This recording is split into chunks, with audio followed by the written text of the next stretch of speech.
Hello everybody, thank you for joining in. I'm Elizabeth A. Albright of the Nicholas School of the Environment, and today I will be speaking about the LOGIT model, which is an example of a generalized linear model. But first, let's look at the scatterplot pumpkin. I'm kind of proud of this. The pumpkin itself, not the face, was developed using random polls from a variety of uniform distributions, and was made in ggplot2. Fun with scatterplots.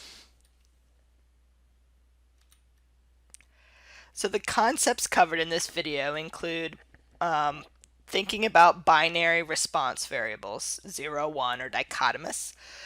We will talk about the linear regression model on binary response and its failures, why we don't just use ordinary least squares to estimate models that have binary response. And then we'll talk about the logistic model, which is a better way, a more valid way to model when we have a binary 0, 1 response or outcome variable. Some folks call it dependent. So our animating question today is, why have some cities adopted the Paris Climate Agreement goals? Right? Feel free to check out the website climatemirrors.org, actions Paris-climate-agreement. And we are asking the question of why have some cities adopted these goals when the U.S. at the nation or federal level have not. So what factors are associated with local level climate change policy adoption? Right? And this, again, our response is this policy adoption, or at least signaling they're going to ideally meet the Paris Climate Agreement, and that is a yes-no response variable. And what we're going to do today is try to explain it based on three concepts: fiscal capacity, environmental stress, and environmental interest or political pressure. So fiscal capacity measures our GDP per capita, median household income. Environmental stress is number of weeks in extreme flood, number of weeks in extreme drought, and poor air quality, number of unhealthy air quality days.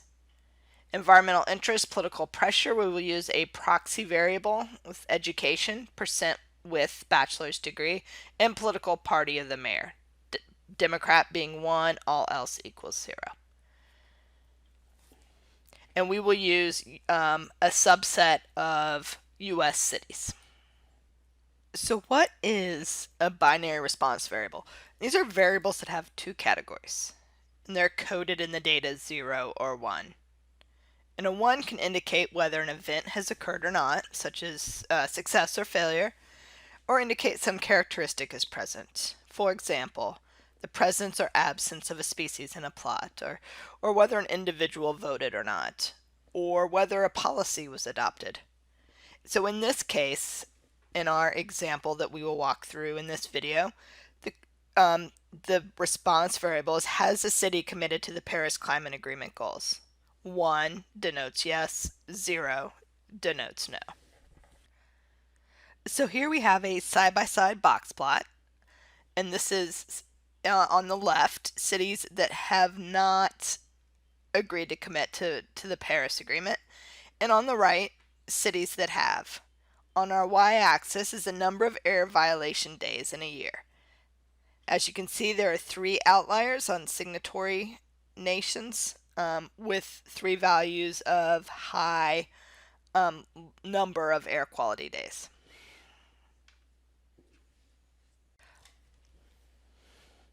Okay, let's say we want to run a linear probability model. That is in essence a simple, in this case, a simple linear regression using ordinary least squares. And we will show that linear models do not handle 0, 1 response variables in a satisfactory way. So let's say we wanted to predict the binary variable commitment to the Paris Climate Agreement using number of air quality violations as an explanatory variable. We run as a simple linear regression using ordinary least squares, and this is what we call the linear probability model. We go ahead and run it just like we would any ordinary least squares regression in R with the function LM, or linear model, and calculates the coefficient estimates using ordinary least squares, and we have the probability of Paris commitment equals 0.533, or the intercept, plus 0.001697 times the number of error violations.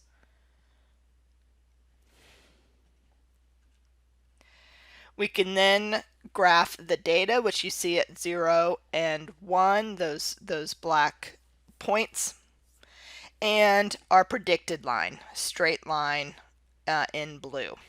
So what's wrong with this model? Think about that. Sketch down some ideas. What could be wrong with this model?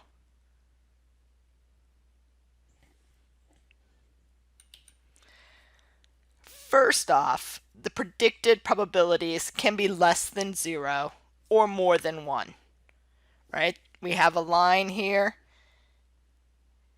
and as you can see, if it continued on with increasing number of error violations, we would soon bump greater than 1, which is nonsensical given probabilities range from 0 to 1 inclusive. It also, because it is a straight line, the effect of the explanatory variable on the response variable is assumed to be constant, right? A constant effect of air quality violation on the probability of commitment to Paris agreements. And that may not make sense. And then finally, the OLS estimation assumptions are likely to not hold in this case, such as linearity, which is problem number 1, homoscedasticity, perhaps less of a big deal, but could still be a concern. Here is our residual versus fitted plot. Again, not ideal. You see the point, the residuals as the black circles, and the expected value excuse me, of residuals given our fitted values, represented by that red line. Again, not a linear function. Problematic. Not pretty. So, if the linear probability model isn't ideal, which it's not, what can we do instead? And we can use what's called a generalized linear model. These became popular, more widespread in use in the 1980s. And they are more flexible than ordinary least squares, and they allow for a distribution of error terms other than a normal distribution. And it uses what we call a link function, and this link function relates the explanatory variables to the response variables. In essence, links the predictors to the mean of the distribution. There are multiple examples of generalized linear models: LOGIT, PROBIT, and we use these when it's binary response, ordered categorical data, and count response variables. Today we are focusing on the logistic, or LOGIT, or in other words, the log odds.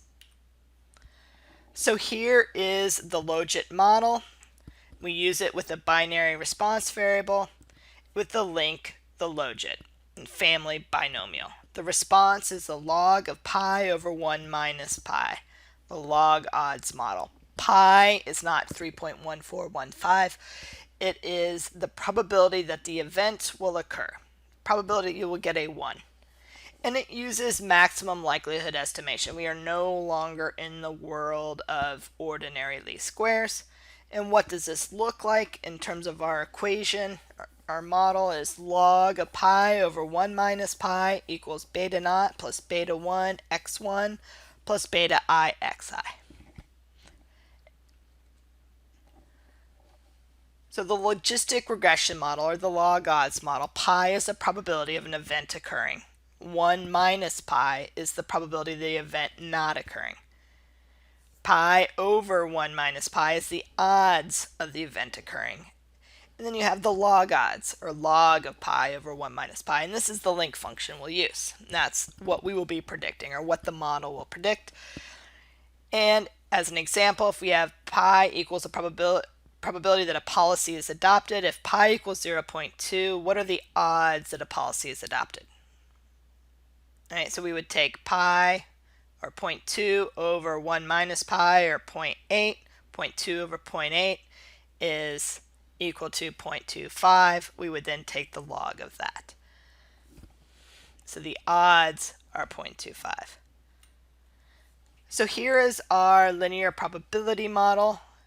And as we stated before, it makes predictions based on our values of x probability greater than 1 and less than 0, which is problematic. It also assumes constant effect. All right, so no matter what additional x we add, it has the same effect on our predicted y, our predicted probability. This is different than our logistic model. As we can see, the lower end of our x-axis, we have very small changes. That should be a flat line. Sorry, I had a hard time drawing the sigmoidal curve in PowerPoint. All right, we see little change in our predicted probability. We hit some value in x and we see large effects, and then it evens out again. All right, so it's a sigmoidal or S-shaped curve, the logistic model, which may make a lot more sense conceptually than the linear probability model. So what does this look like? Let's just start simple with one explanatory variable. Paris is our response. That is 0, 1, our binary variable. 1 being the mayor has agreed to the Paris Agreement, 0 not. Our explanatory variable is number of air violations or number of poor air quality days. So our equation here is log of probability adopting over probability not adopting equals 0.27598 plus 0.005621 times the number of poor air quality days. And here is what our predicted probability function looks like. We have poor air quality days, number of poor air quality days on our x, predicted probability adopting Paris Agreement on our y, and we have a curve that looks more or similar to the linear, but a little bit more S-shaped than the linear. And you can see that as if we were to extend the number of poor air quality days out, it would kind of asymptote probably around 1. Is asymptote a verb? That's a good question. Maximum likelihood estimation. So generalized linear models do not use ordinary least squares. It uses a process called maximum likelihood estimation. We won't get into the math here. It's a bit complex. But just know that it's different than ordinary least squares, and it estimates the unknown parameters in a model in such a way that the likelihood of observing the data we observed is as great as possible. Right, we want to find a model that maximizes the likelihood of the observed data. It's an iterative process, and we are maximizing the likelihood of observed data. I encourage you, if you are interested in maximum likelihood estimations, to look at the Wooldridge text, and I can put up some links as well in Sakai. So the LOGIT model, or the logistic model, or the log odds model, we can switch those in our terminology. How do we interpret coefficients? When we interpret individual coefficients, typically we exponentiate the coefficients to calculate the odds ratio, because then odds ratio is easier to talk about than log odds. Right? It makes more intuitive sense to most folks. We can also do tests of statistical significance or inference, inferring back to the population. So is a population coefficient different than 0? Or if we back transform to odds ratios, is the odds ratio different than 1? Instead of t-tests in the LOGIT, we'll use z-tests. So let's look at our model.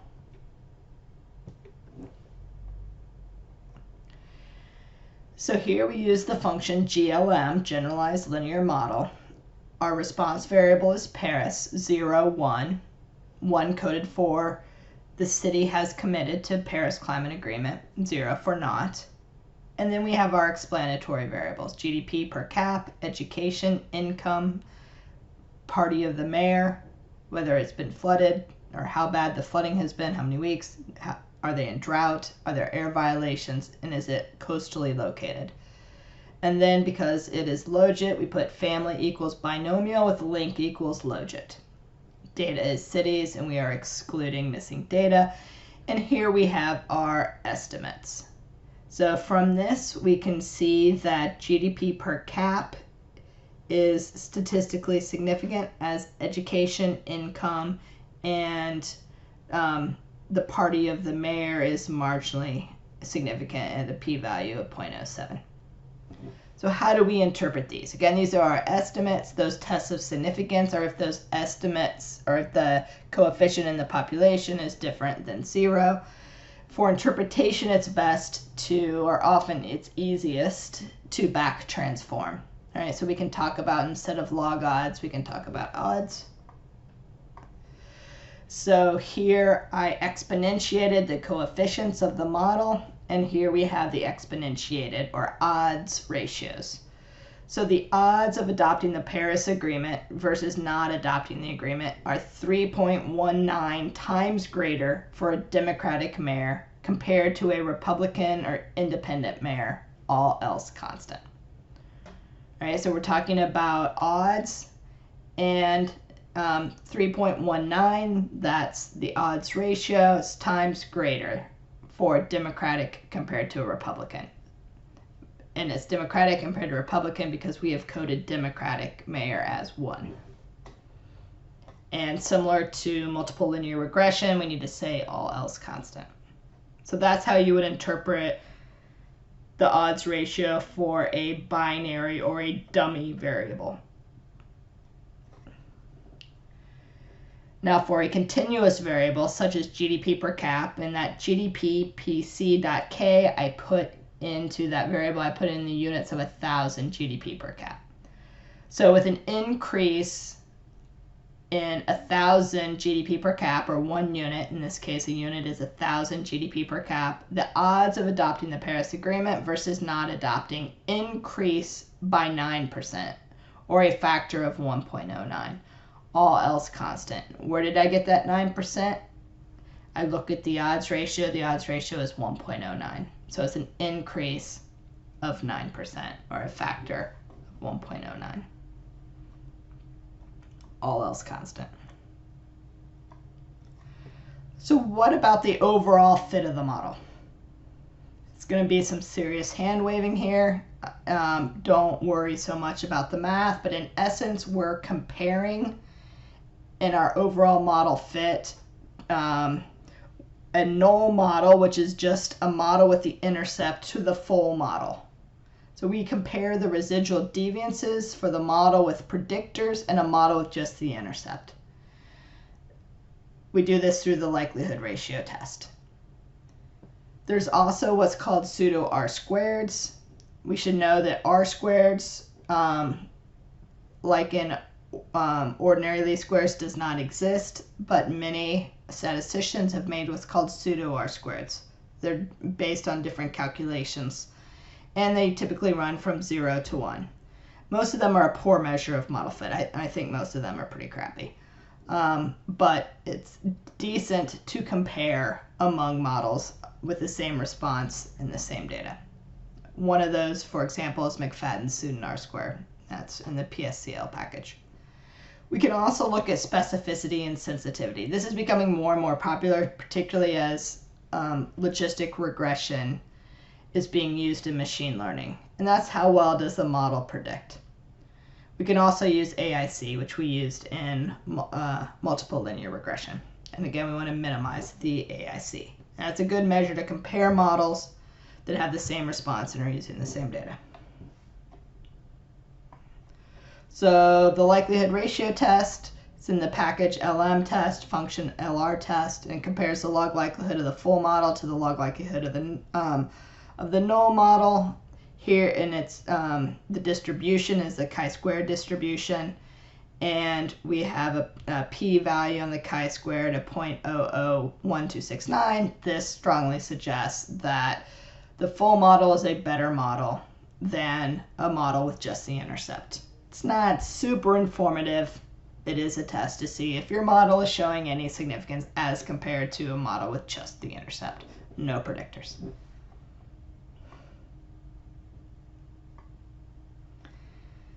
Here is MCFADDEN'S adjusted pseudo R squared. You can calculate this using the R package BLORR, and we get a MCFADDEN'S pseudo R squared of 0.242 or adjusted pseudo R squared of 0.0776. Again, these range from 0 to 1. We can use them to compare models. It's not meaningless, but in and of itself, it's a hard measure to interpret.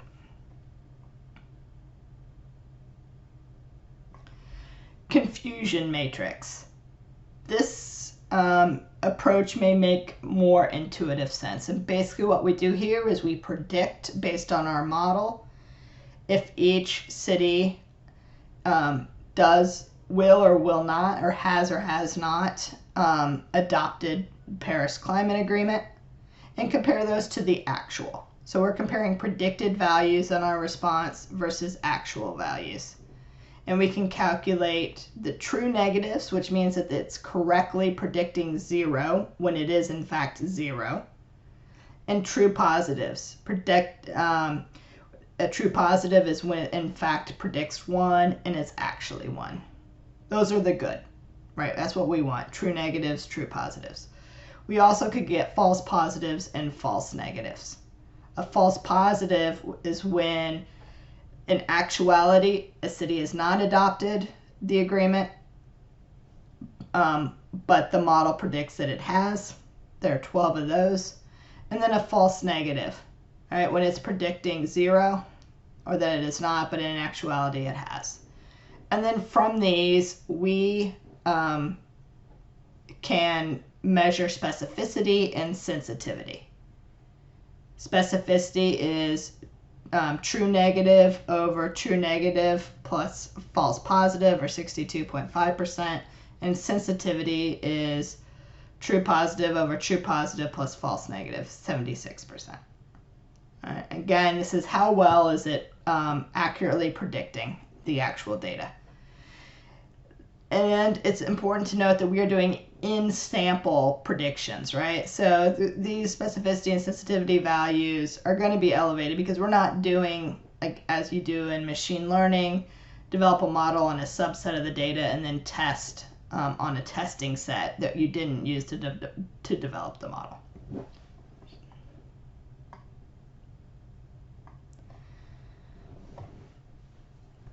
And finally, as in all models we need to talk about the assumptions. These are different than the assumptions under ordinary least squares, because we're not using ordinary least squares, we're using maximum likelihood. So the assumptions of the model, and these are directly from the UCLA website, so I encourage you to check out that website. The true conditional probabilities are a logistic function of the independent variables, or the explanatory variables. No important variables are omitted, no extraneous variables are included. The independent variables are measured without error. The observations are independent, that's similar to OLS, and that the independent variables are not linear combinations of each other. That one is similar to the multiclinearity under ordinary least squares. So again, a different set, and some would argue a less stringent set of assumptions using maximum likelihood estimation for a LOGIT model. So what are some central themes we talked about in this video? One is generalized linear models. This is a generalization of ordinary least square models.